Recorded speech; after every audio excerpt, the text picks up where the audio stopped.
Nouveauté. La lettre N, on va la dédier à l'idée de nouveauté. Parce que on a l'impression parfois que c'est une nouvelle tendance, hein, la philo pour l'enfant. Et en réalité, si on se plonge dans l'histoire de la philosophie, on se rend compte que c'est finalement peut-être une idée omniprésente. C'est-à-dire que, par exemple, on sait maintenant que Socrate dialoguait parfois avec des très jeunes adolescents. Le Ménon, par exemple, a été âgé de 13 ans. Le Lysis, on sait maintenant qu'il était âgé de 11 ans. Donc au fond, ce qu'il faisait lui aussi, c'était en quelque sorte philosopher avec les enfants. On sait aussi que Montaigne il considérait que c'était une absurdité de priver la jeunesse de philosophie, parce que la philosophie renferme des leçons sur l'existence, et que du coup on attend en fait d'être âgé pour connaître les clés qui pourraient nous aider à grandir. Il y a de nombreux exemples comme ça. Hein. Derrida, dans les années 70, lors des états généraux de la philosophie, a établi que ça devait être exercé dès le début du collège, à l'âge de 11 ans, parce que sinon on ne formerait pas des citoyens éclairés. Et il y a sûrement des milliers d'autres exemples, au Moyen-Âge notamment, je pense à ta thèse sur les arts libéraux, où finalement c'est peut-être quelque chose qui existe, l'enseignement de la philo pour enfants. Alors du coup, est-ce que c'est si nouveau que ça? Et comment ça se fait que c'est là depuis si longtemps dans les idées et pas dans la réalité?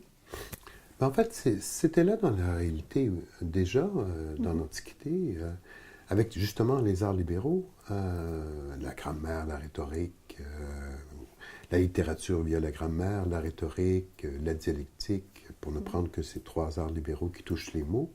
C'était des arts qui étaient pratiqués déjà, mais bon, peut-être pas avec des enfants de 5 ou 6 ans, mais à l'adolescence, on estimait que c'était des outils qui pouvaient aider.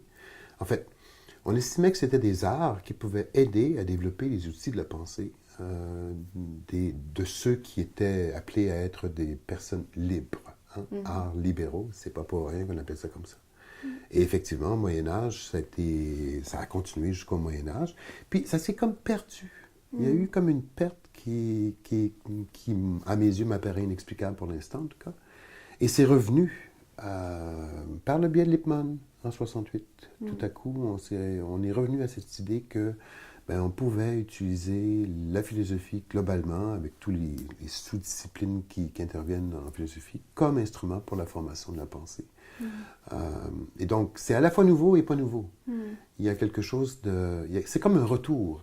Alors, j'ai écrit un livre qui porte sur la pratique de la philosophie en communauté de recherche, et j'ai mis comme sous-titre « Entre rupture et continuité ». C'est-à-dire qu'il y a continuité depuis l'Antiquité avec l'idée qu'on peut utiliser la philosophie comme moyen pour la formation de la pensée.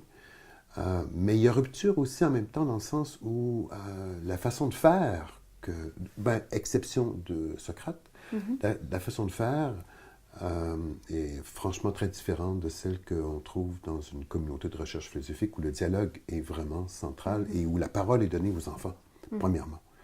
Alors que dans plusieurs façons de faire dans l'histoire de la philosophie, faire de la philosophie, c'est davantage enseigner la philosophie que inviter les personnes qui font de la philosophie à s'engager dans l'aventure de la pensée.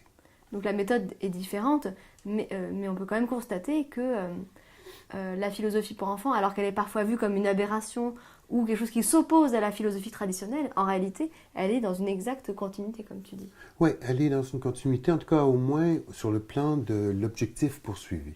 C'est-à-dire que depuis le début, on estime que la philosophie peut être un instrument pour la formation de la pensée. C'est la formation et la de la liberté, pensée. rien que ça. Et la liberté qui vient avec, évidemment. Mais les façons de faire, elles, ont radicalement changé d'une époque à l'autre. Et je pense qu'avec la venue de Lippmann et les autres approches qui se sont développées suite à celle de Lippmann, nous montrent que la philosophie peut être principalement une pratique davantage qu'une transmission de connaissances.